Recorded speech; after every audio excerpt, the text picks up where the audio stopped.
यति बेला मसँग संवाद गर्नको लागि पुण्य गौतम हुनुहुन्छ। पुण्य सर नमस्ते, यहाँलाई स्वागत। थ्याङ्क यू सो मच, धन्यवाद।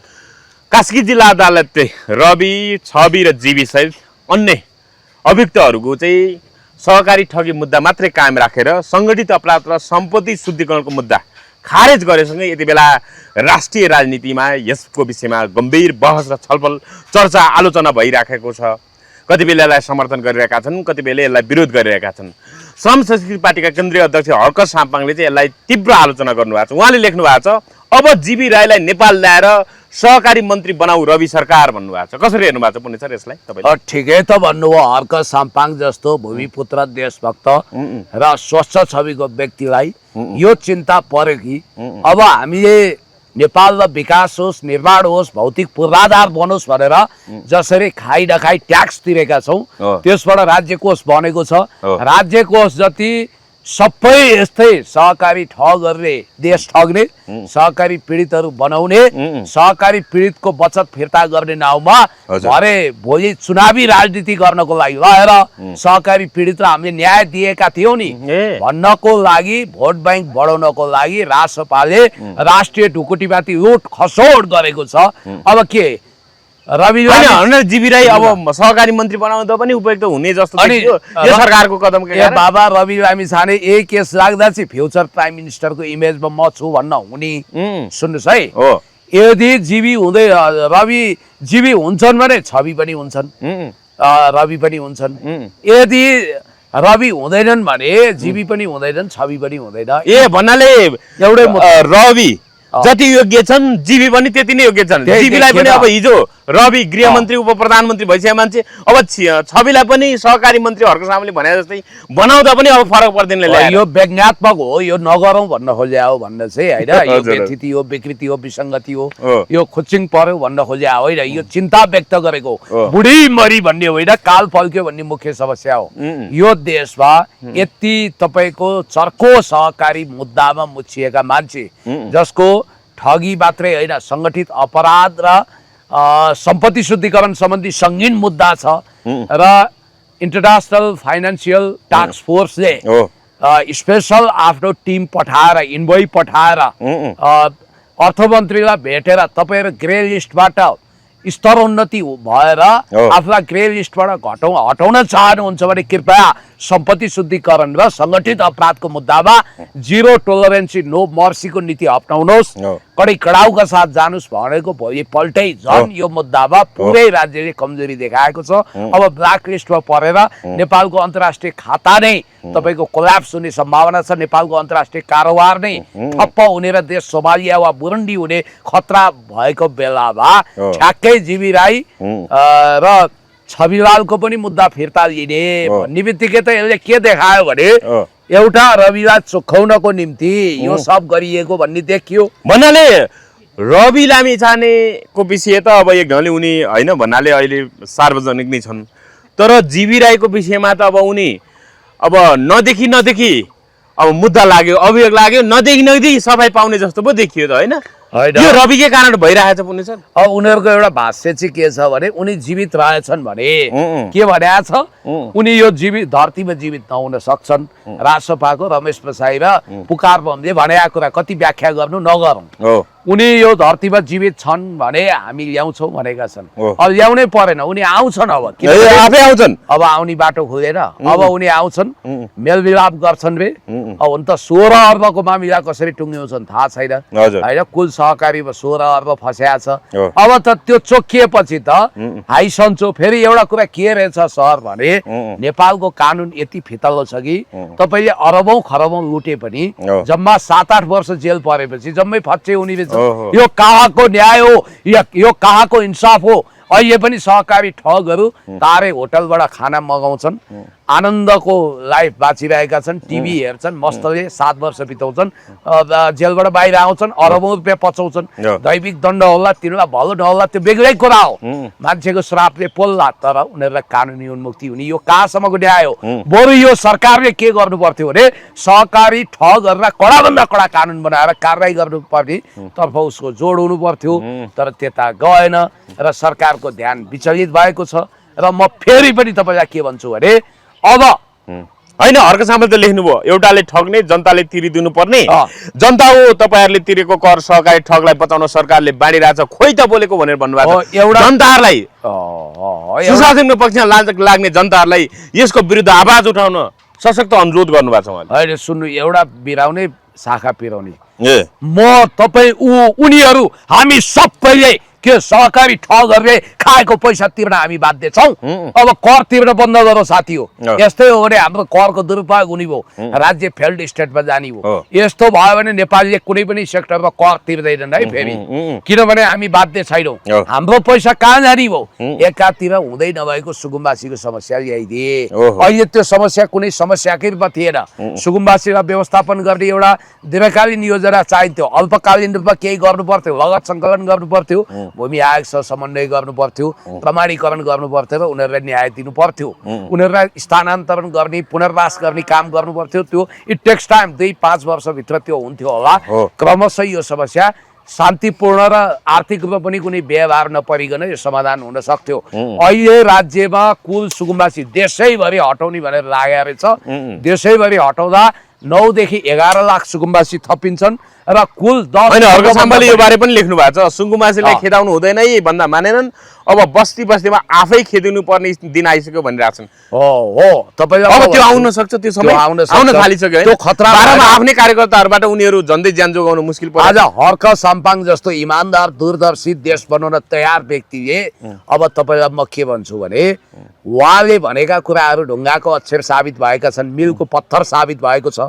उहाँका हरेक भविष्यवाणी लागू भएका छन् आज यो देशमा सहकारी पीडितहरूलाई कसरी न्याय दिनु पर्थ्यो त्यसको एउटा प्रपर खाका सरकार छ कोही गर्नु के पर्थ्यो भने कानुन अझ संशोधन गर्ने जस्तो 7-8 वर्ष बसेर अरबौं खरबौं ऋण फच्चे नहुने कानुन बनाउनु पर्थ्यो एउटा कुरो दोस्रो कुरो अहिले सहकारी ठगहरूलाई उनीहरूको 3 पुस्ते घर घरानाबाट असुल उपर गरेर उनीहरूको सम्पत्ति बिक्री गरेर लिलाम बिक्री गरेर 5 खर्ब बराबरको सम्पत्ति उनीहरूको छ तर त्यतातिर सरकारको ध्यान गएन सरकारले के गर्दै हैन सापटी ल्या जनताबाट जनताको कर प्रयोग बनाए चाहिँ हामीले सापटी ल्याओ हामीले यो बेग्लै कोष खडा गरेर चाहिँ अहिले सहकारी पीडितहरुको 5 लाख भन्दा मुनिका बचतकर्ताहरुको रकम फिर्ता गरेका छौं भोलि फेरि हामी सहकारी सञ्चालकहरु ठगहरु जो समस्याका ग्रस्त सहकारीहरुबाट रकम अपचलन भएको छ उनीहरुको सम्पत्ति राज्यको मातहतमा ल्याउँछौं राज्यको समितिले ल्याउँछौं सम्पत्ति जफत गरेर त्यो प्रक्रिया चाहिँ बिस्तारै अगाडि बढाउँछ भनिरहेछन्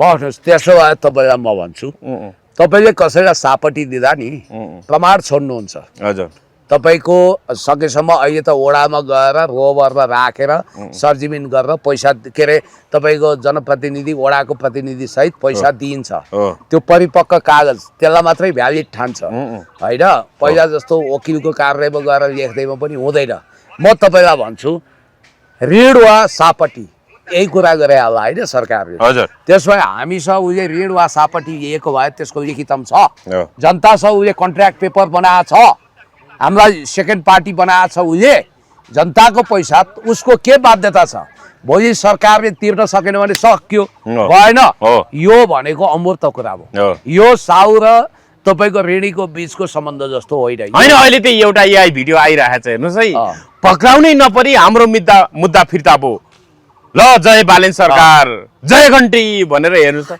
कस्तो अचम्म जसलाई फरार अभियुक्त भनियो उनकै मुद्दा फिर्ता भइराखेको छ भनेपछि त अब भोलि यसरी रकम फिर्ता गर्दै गर्दा राज्य कोषबाटै सबै रकम फिर्ता गरेपछि हैन रकम त फिर्ता पाए अब केका लागि यिनीहरुलाई मुद्दा हाल्ने भनेर सबैलाई सबै पो दिने जस्तो देखियो त कुनै यसको अदालतबाट न्यायिक निरूपण हुन नहुने जस्तो देखियो नि कोर्टको ट्रायल हुनै पाएन एउटा किराँतीको छोरो पूर्वको राई लिम्बूहरु यसै पनि इमानदार हुन्छन् होला उनी पनि कमजोरीले घेरिया थिए होलान् बीचमा मन बकियो होला जब उनी रवि लामिछाने भन्ने एउटा चुच्चो न चुच्चो नाक गरेको हैन सारै हाउडे टाइपको हर्फन मौला मान्छेको संगतमा आए आकाश पताल गफ जोतेर दाइ पैसा त बोटबाट टिपिन्छ टाइपले आकाश पताल जोतेर उनले ल्याउनै नहुने सहकारीको पैसालाई 55 करोड रुपैयाँ गोर्खा मिडिया प्रालीको नाउँमा टिभीमा ल्याए त्यति मात्रै हैन पटक पटक गरेर खरबौं रुपैयाँ अरबौं रुपैयाँको लगानी पनि ल्याए त्यसले गर्दा सहकारी टाट पल्ट्यायो पहिलो कुरो त यसको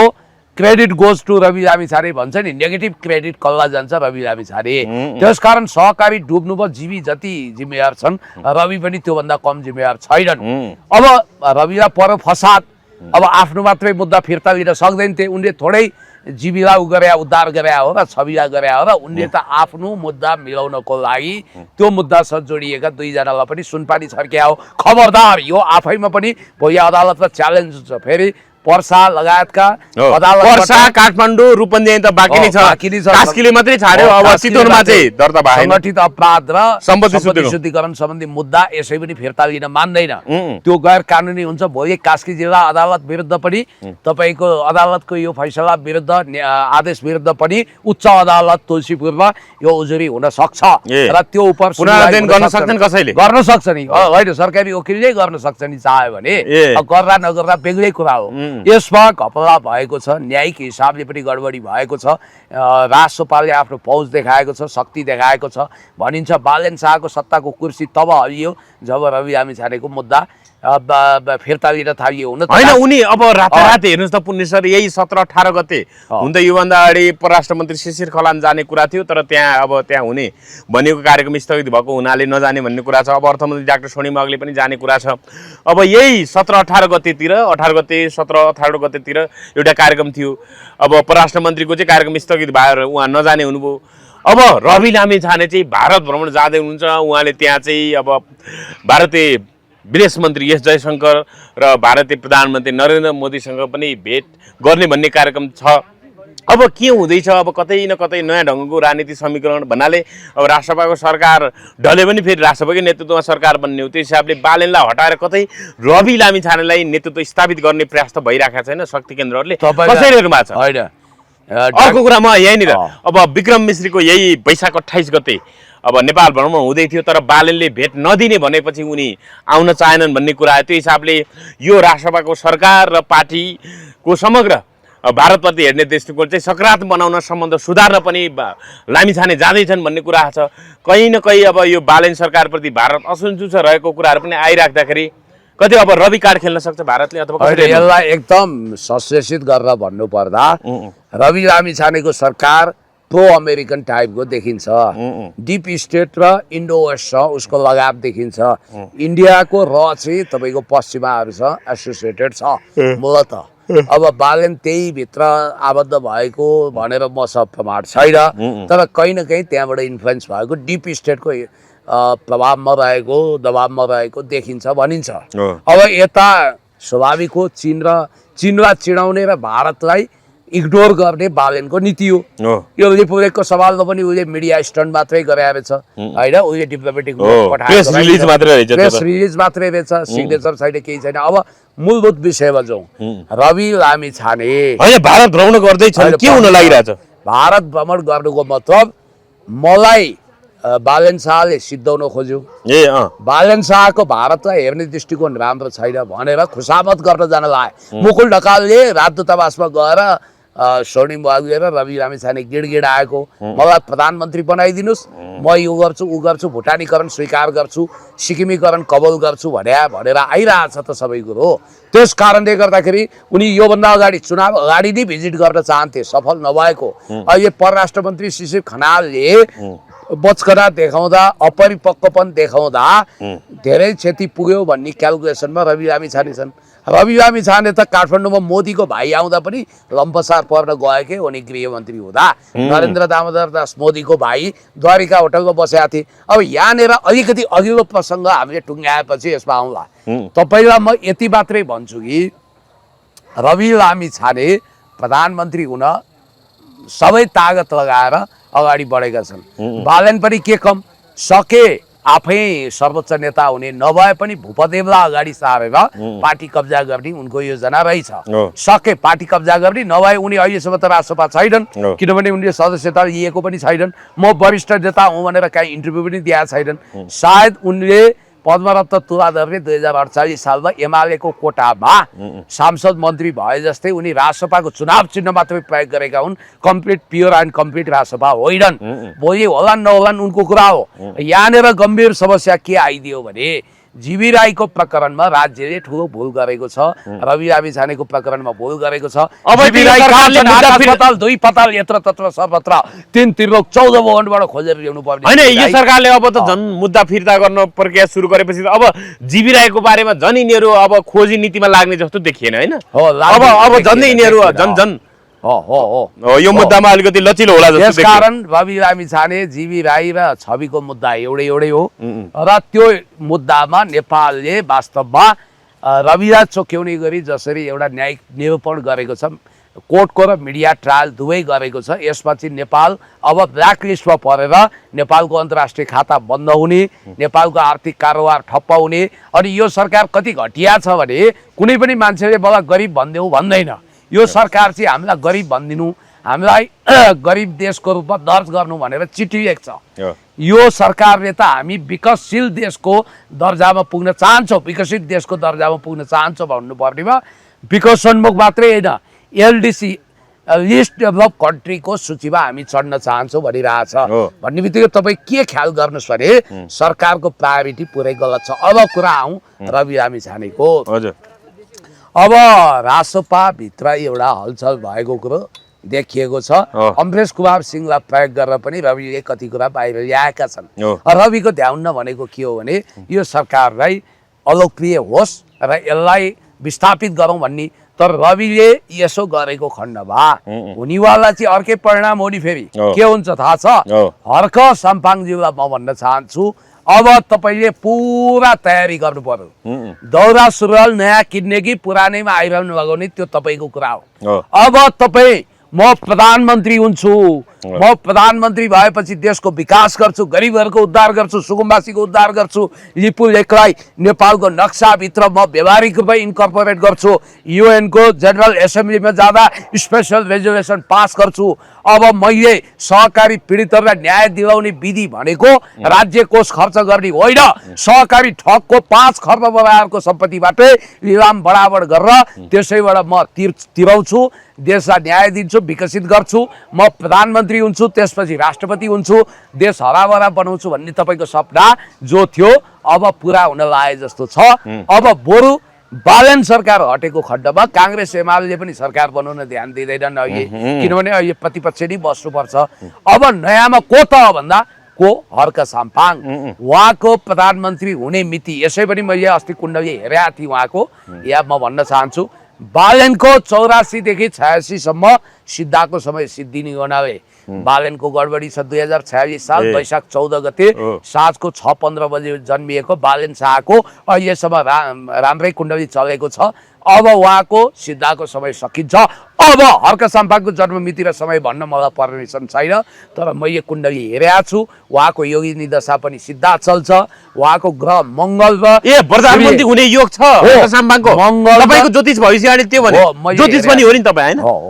अब यो धेरै खुलासा नगरौँ। मङ्गल र सूर्य नि लग्नमा बसेको र भाग्य भावमा बृहस्पति बसेको हुनाले अब सिद्धाको समय पनि सुरु हुन्छ। अब यसो होला हर्क साम्पाङज्यूको कुण्डली तुलना गर्दाखेरि रवि लामिछानेको त राम्ररी छ, उनी अहिले कल्पनै गर्नु पर्दैन, अहिले हुँदैनन् उनी, त्यो पार्टी विभाजित होला के होला। रवि लामिछानेले हलचल गर्ने बित्तिकै त्यो पार्टी विभाजन हुने हो। हैन अहिले पनि मुद्दा सम्पूर्ण फिर्ता भएको होइन, सहकारी ठगीको मुद्दा त कायम नै छ कास्किया पनि। यसो हुने हो संगठित अपराध सम्पत्ति शुद्धिकरण मुद्दा। परिस्थिति विनाशकाले विपरीत बुद्धि। रासोपा बालन शाह रवि लामिछानेहरूले जनताप्रति यति गद्दारी गरेका छन्, देशलाई यति कुकर्म गरेका छन् कि यो पापले गर्दा यिनीहरूको बुद्धि उल्टो भएको छ। अब यिनीहरूको यदुवंशीय लडाइँ सुरु भइसक्यो, ठाउँ ठाउँमा आफै कुटाकुट, हानाहान, गाड कोराकोर, भुडी फोराफोर, मारामार, भडास उतारको प्रतियोगिता छ। मेरो गृह जिल्ला बारामा पनि त्यो देखियो। यो हिसाबले हेर्दा अब रवि गुट बालन गुट छुट्टै हुन्छ। अब कि त बालनले पार्टी कब्जा गर्छन् त्यो सम्भव देखिँदैन अहिले, त्यो नहुँदा यिनीहरू फुट्छन्। फुट्दाखेरि अब तपाईँलाई एउटा कुरा भन्छु, दुवैतिर बहुमत पुग्दैन, केही हुँदैन।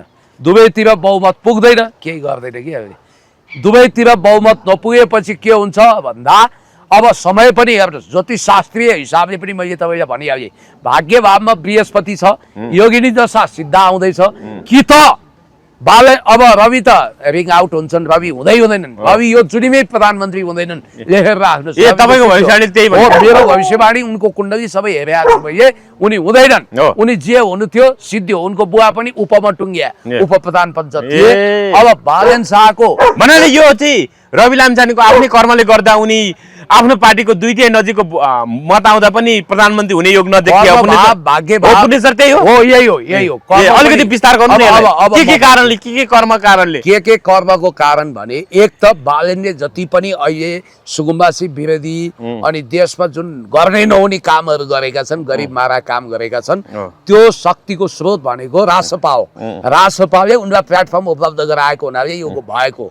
अर्को रवि लामिछाने आफैले यो देशको नागरिकता त्यागेर अमेरिकी नागरिक भएको हुनाले नेपाल आमाको उनलाई श्राप छ, उनी यो जुनीमा प्रधानमन्त्री हुँदैनन्। अर्को जुनी के कसो म भन्न सक्दिनँ, मान्छे भएर जन्मेलान् कि नर खस्लान् म भन्न सक्दिनँ। अनि अर्को कुरो के छ भने उनको कुण्डली साह्रै कमजोर छ। मैले यो 3 जनाको कुण्डली हेर्दा अहिले समय बालनको चलेको छ। त्यसपछि चाहिँ हर्क साम्पाङ के आउँछ? होइन, हर्क साम्पाङको अझ राम्रो कुण्डली हो। हर्क साम्पाङको कुण्डली अझ स्ट्रङ हो।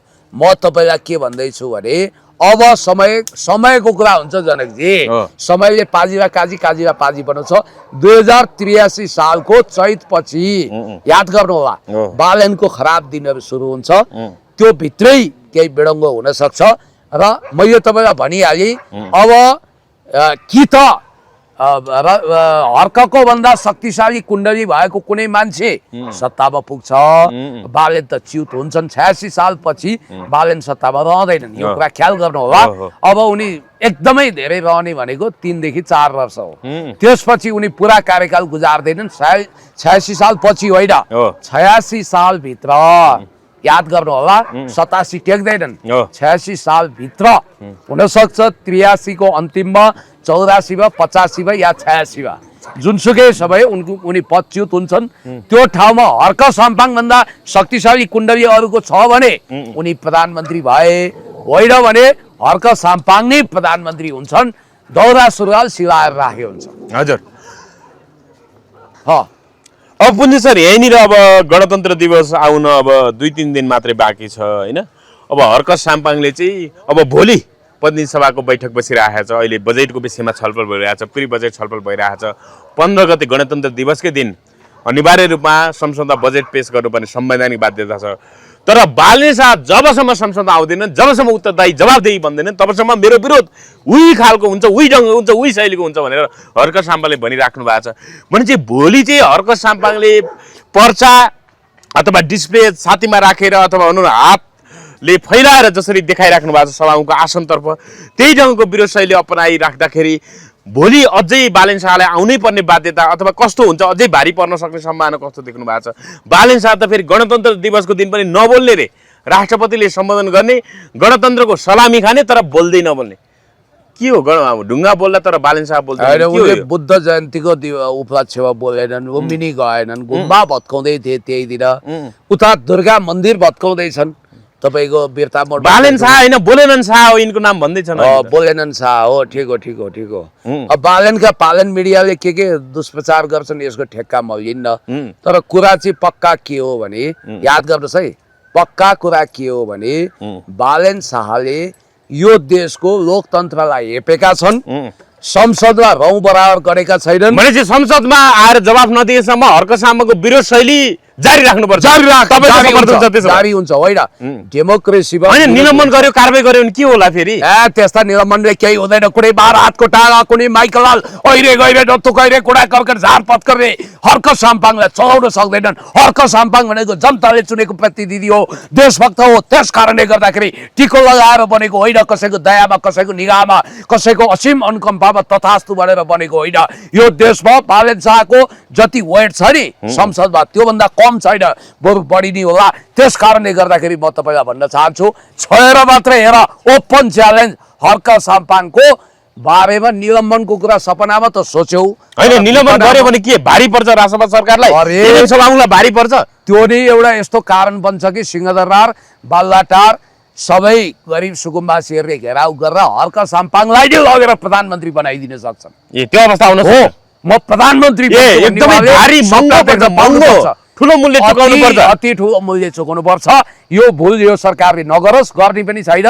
सभामुख भने त अब यो ट्राभल एजेन्सी होइन, हेर्नुहोस् त, हिजो हर्क सामूले त आज शान्तिपूर्ण तरिकाले विरोध प्रदर्शन गर्दै सांकेतिक रूपमा सार्वभौम संसदप्रति प्रधानमन्त्री बालन शाह जवाफदेही हुनुपर्छ भने पर्चा होइन एकदम प्ले कार्ड छातीमा राखेर देखाउनु भएको छ। तर हिजो त होइन कुर्सी हानाहान भयो होइन, ब्रिफकेस बजेटको ब्रिफकेसै खोज्ने काम भयो, च्याप्ने काम भयो, के भयो नि होइन। उनीहरू पनि हिजो पलेटी कसेर भुइँमा किताब पढ्दै थिए रवि लामिछानेको विषयमा, के मुद्दा उ त्यो भयो, राजनीतिक प्रतिशोध साधियो, फसाइयो भन्ने हिसाबले उनीहरूले के गर्न बाँकी राखेनन् हिजो होइन। यस्तो के चाहिँ बाँकी राखेर नेकपा एमाले आफ्नो आन्तरिक राजनीतिमा भलै मिटिङमा व्यस्त छ, तर हर्क साम्पाङले देश र जनताको पक्षमा जुन बिडो उठाउनु भएको छ, संसदीय राजनीतिमा जसरी खरो उत्रिनु भएको छ, प्रतिपक्षीय भूमिका निर्वाह गर्नु भएको छ, उहाँलाई हामीले पनि सेल्युट गरेका छौँ, उत्साह दिएका छौँ, हामीले अगाडि बढ्नुहोस् भनेका छौँ। अहिले हाम्रो आवाजको प्रतिनिधि पनि उहाँ हो। त्यसकारण देशको पक्षमा, जनताको पक्षमा, विकासको पक्षमा, सहकारी ठग विरुद्ध, देशमारा विरुद्ध, भ्रष्टाचारी विरुद्ध, अपराधी विरुद्ध उहाँ जुरुक्कै उठ्नु भएको छ, उठ्नुपर्छ। यो आवाजलाई कायम राख्नुपर्छ र हर्क साम्पाङलाई नेपाल आमाको आशीर्वाद छ, करोडौँ नेपालीको आशीर्वाद छ, हामी सबैको शुभेच्छा छ। उहाँलाई कुनै 12 हातको टागलले छुँदैन र उहाँ प्रधानमन्त्री म बन्छु, म देश बनाउँछु भन्ने उहाँको जुन मिसन छ त्यो पुरा नभएसम्म उहाँले विश्राम लिनुहुन्न। चाहिँ यो जारी राख्नुपर्छ। संसदप्रति प्रधानमन्त्री जवाफदेही हुनुपर्छ होइन। संसद नेवालीले पनि बाध्यकारी बनाएको छ भने चाहिँ बालन शाह संसद जवाफ दिनै पर्छ। यसमा कुनै रवि लामिछाने जस्तो बालन शाहको सेक्रेटरी भएर पामर राची कायर हुतियाएर पानी आन्द्रे तरिकाले चल्नुहुन्न।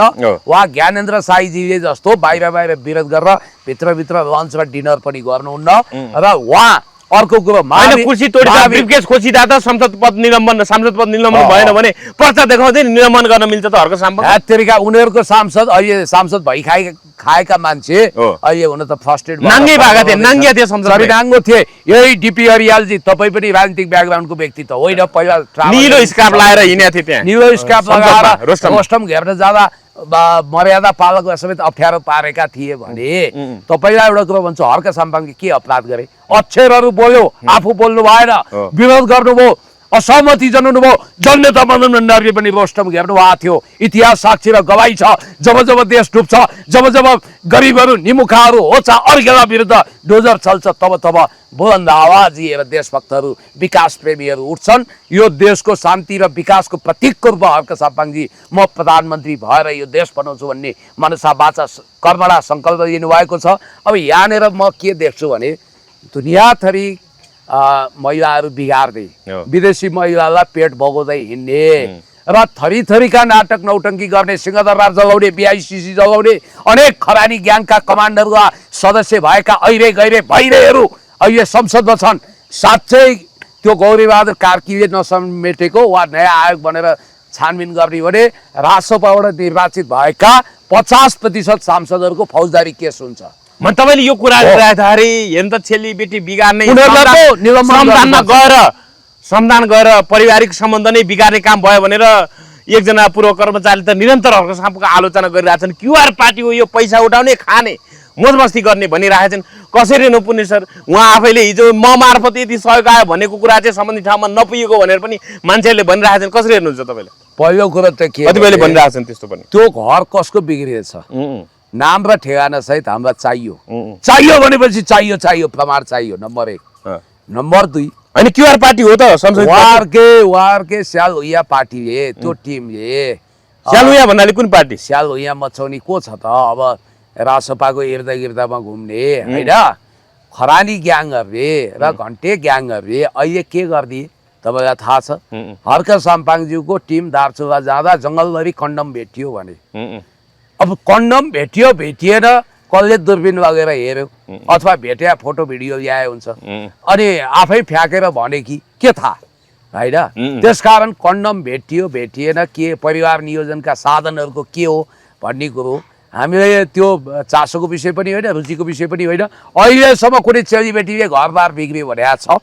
कुनै मान्छेलाई त्यो केस लागेको छ? छैन। यो वाहियात कुरा गरेर एउटा एक हिसाबले श्रम संस्कृति विरुद्ध हलाल कालकुट विष उहाँले ओकल्नु भएको छ। दोस्रो नम्बर भनेको उहाँले जे भन्नुभयो यो क्युआर पार्टी भनेर, ए बाबा तपाईँले भनिहाल्नु हो उहाँले पनि विगतमा ब्याङ्क खाता क्युआर मार्फत विदेशबाट रकम ल्याउनु भयो के सम्बन्धित ठाउँमा पुगेर उपचार भयो उहाँले ए भन्नाले त्यसको खोजी नीति हुनु पर्यो पुण्य सर खोजी नीति हुनुपर्छ हुन्छ अब हुन्छ उहाँले पुण्य गौतमले जस्तो आफ्नो गोजीबाट गरिब दुखी रोगी असहाय क्यान्सर हैन तपाईले त मिडियामा देखिने गरी नै दिनुभएको छ सार्वजनिक गर्नुभएको छ सहयोग गर्नुभएको छ आफ्नो गोजीबाट गर्नु पर्यो उहाँले विदेशबाट आएको गर्नुभयो हैन पोसाउने काम मात्रै गर्नुभएको छ समय ठाउँ पुगेन हर्क साम्पाङ कुनै अरबपति बाबुको सन्तान होइन र हर्क साम्पाङको पार्टी श्रम संस्कृति सब पैसा फल्ने रुख पनि छैन सहयोग जुटाउनु नै हो अब उहाँले यो कुरा किन उठाउनुहुन्न कान्तिपुरमा पनि उठेको थियो राजकोट हस्पिटल निर्माणको लागि रवि लामिछाने फाउन्डेसनबाट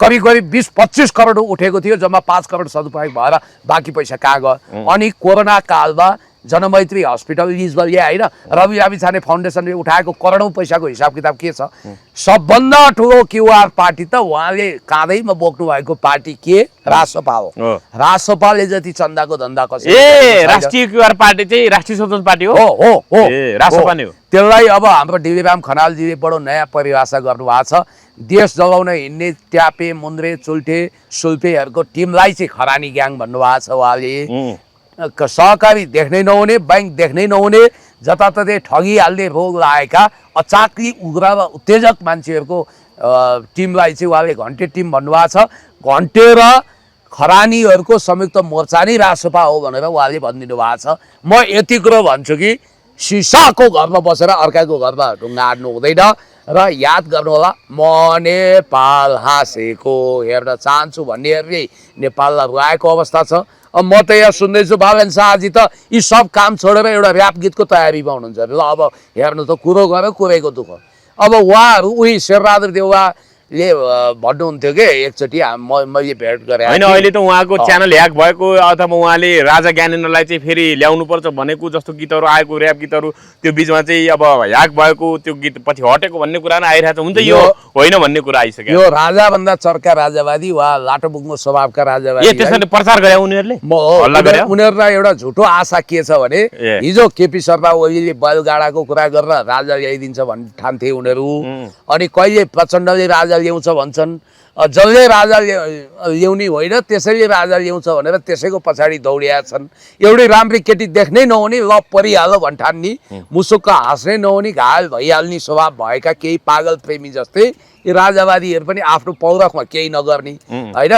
कुनै मुस्कान सुन्दरीको एकहोरो पागल प्रेममा पागल भए जस्तै राजभक्तिमा यिनीहरू लिन्छन् अब यिनीहरूलाई के थाहा छैन भने बालन शाह त्यो मान्छे हो जसले राजा ज्ञानेन्द्रलाई दुर्गा प्रसाईको आन्दोलनमा तोडफोड भयो भनेर बिल भुक्तानी गर्नको लागि नारायण एटी के अरे निर्मल निवासमै बिल पठाएका थिए गत 2 वर्ष झन्डै सालले 2 वर्ष लाग्यो 2081 चैत्र 15 को घटना यी बाठा छन् यिनले के गरे भने अहिले उनको चौतर्फी विरोध भएपछि अलिकति यो राजावादीहरू लाटा सोझा छन् यिनलाई न्युट्रलाइज गरौँ भनेर गरे मात्रै हो बालन शाह राजावादी पनि होइन गणतन्त्रवादी पनि होइन उनी के वादी हुन् भन्ने कुरो चाहिँ तपाईँले देखिरहनु भएको छ हजुर अब पुण्य सर तपाईसँग पनि त्यो समाचारको लिङ्क आएको होला अलिकति पढेरै सुनाउनुहुन्छ कि औचित्य सकिएपछि प्रधान न्यायाधीश सिफारिस विरुद्धको रिटमा सुनुवाई ल हेर्नुहोस् त के हो अहिले औचित्य सकिएपछि प्रधान न्यायाधीश सिफारिस विरुद्धको रिटमा सुनुवाई हुँदैछ अहिले औचित्य सिद्ध्या नबन्नु अदालतमा गोरु ब्याउन पनि सक्छ ए मान्छे प्रधान न्यायाधीश अहिलेको डाक्टर मनोज कुमार शरणले आफ्नै पद जाने हिसाबले निर्णय गर्नु उहाँले गर्नु परेन नि बिगोती खान तयार रहनुहोस् कतिपय संसद पुनर्स्थापना गरिदिन सक्छ अदालत भनेर त यस्तो अचम्मको हो कि अहिले त प्रधान न्यायाधीशको विषयमा म प्रधान न्यायाधीशमा आउँदा एउटा अचम्मको कुरो गरिदिन्छु विगतमा केपी शर्मा ओलीज्यूको सरकार विघटन गरेर सुशीला कार्कीको सरकार बनाउनु असंवैधानिक छ भनेर फैसला गरिदियो भने के गर्नुहुन्छ तपाईँ अनि यो सरकार भ्यालिड हुन्छ ए त्यो पनि हुन सक्छ अरे अदालत हो जे पनि गरिदिन सक्छ कानुन त त्यो हुने नै हो नि त ढिलो गरे ढिलो न्याय दिनु बराबर भनेको न्याय नदिनु बराबर हो भनिन्छ अब प्रधान न्यायाधीशको हकमा तपाईको कसैको सिंगल इजलास वा संवैधानिक इजलासले संवैधानिक इजलासमा त बहुमत अल्पमत हुन्छ संवैधानिक इजलासमा प्रधान न्यायाधीश अल्पमतमा पर्नु र बहुमतले चाहिँ यो सिफारिस संविधान विपरीत छ भनेर यदि आदेश वा निर्णय गर्यो भने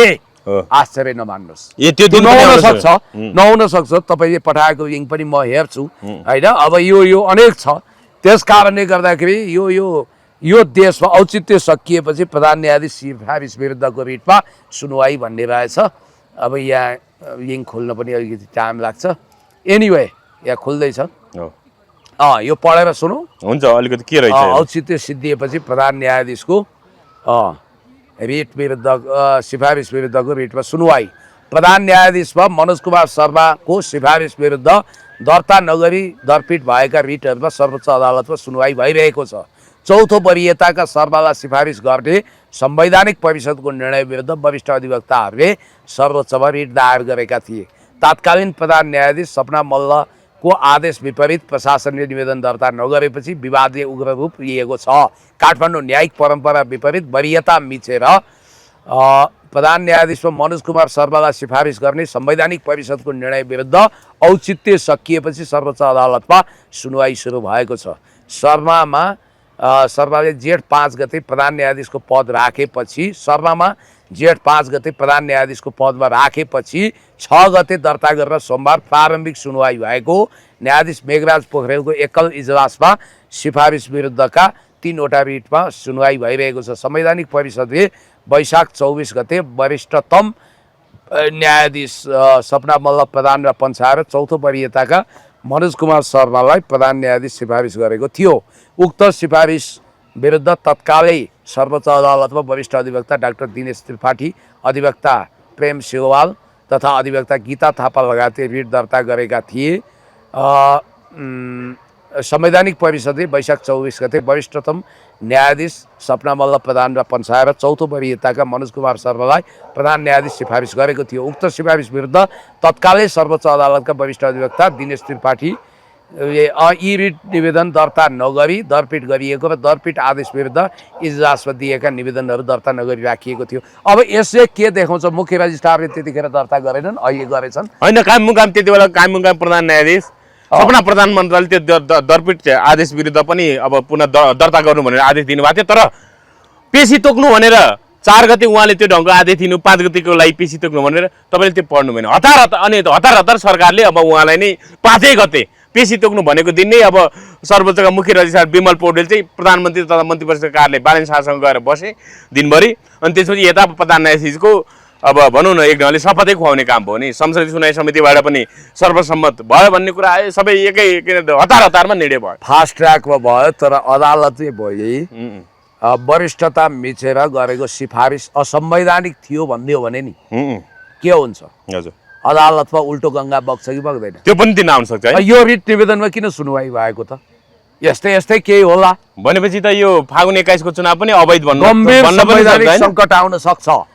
राजसभाको 182 दुईतिहाई नै अवैध हुन सक्छ। नेकपा एमाले हर्क साम्पाङले त्यतिकै भन्नुभएको छैन वरिष्ठता मित्नु भनेको एउटा परम्परा मित्नु। भोलि मुख्य सचिव नियुक्तिमा पनि होइन, यो त कस्तो भयो नि पुण्य सर, बच्चा पाइसकेपछि गर्व रोक्न खोजे जस्तो भएन र? त्यस्तो हुँदैन, यो उदाहरण मिल्दैन। बच्चा पाएपछि फेरि बच्चा हुँदैन फेरि जन्माउन खोज्या भन्ने उदाहरण मिल्दैन। किनभने न्याय भनेकै यस्तै हो। न्याय भनेको नयाँ तरिकाले हुन्छ। किनभने यो एउटा नजिर जो छ, होइन एउटा व्यक्ति मरिसकेपछि अनि त्यस उसलाई चाहिँ काम मर्याछ केही फरक पर्दैन। तपाईँको एउटा कुरा के भन्छु भने त्यसो भए नयाँ गभर्नर नियुक्त गर्छ, तुरुन्तै त्यो गभर्नर हटाएर पुरानै गभर्नरलाई ल्याएको उदाहरण पनि त छ। अब अन्त्यमा जाँदै एउटा मात्रै, जस्तो अहिले जनआस्थाका प्रधान सम्पादक किशोर श्रेष्ठको अफिसमा चाहिँ एकजना युवती गएर चाहिँ 1 बोतल रक्सी र त्यसपछि 50,000 पैसा छोडेको र सुदन विरुद्ध जसरी न्युज आइरहेको छ त्यसमा चाहिँ एक ढङ्गले राम्रो गरेको भन्ने हिसाबले एउटा अडियो च्याट पनि आइराखेको थियो। कसरी हेर्नु भएको छ? किशोर श्रेष्ठले मलाई बदनाम गर्न हिजो कृष्णबहादुर महरालाई जसरी बदनाम गरिएको थियो। अब एउटा यादव थरको नामको सिम तर चिनिया सिममा बाट फोन आएको भन्ने कुरा आइरहेको छ। यो घटना कसरी घट्यो होला? उहाँले भन्नुभएको छ फेरि सुदन गुरुङलाई गृहमन्त्री बनाउनकै लागि चीनको प्रयासमा पो उनलाई रोकिएको रहेछ भनेर जनतामा एक ढङ्गको सेन्टिमेन्ट कायम गर्नको लागि चाहिँ यो ढङ्गको प्रपञ्च रचिएको हुनसक्छ म विरुद्ध भन्नुभएको छ। तपाईँले यो घटनालाई कसरी हेर्नुहुन्छ? अहिले यो घटना एक तीरले अनेक शिकार गर्ने उद्देश्यका साथ यो ग्रान्ड डिजाइन ग्रान्ड कन्स्पिरेसी अन्तर्गतको एउटा षड्यन्त्र कन्स्पिरेसी थ्योरी अन्तर्गत भयानक षड्यन्त्र भएको र यसमा किशोर श्रेष्ठलाई मोहरा बनाइयो।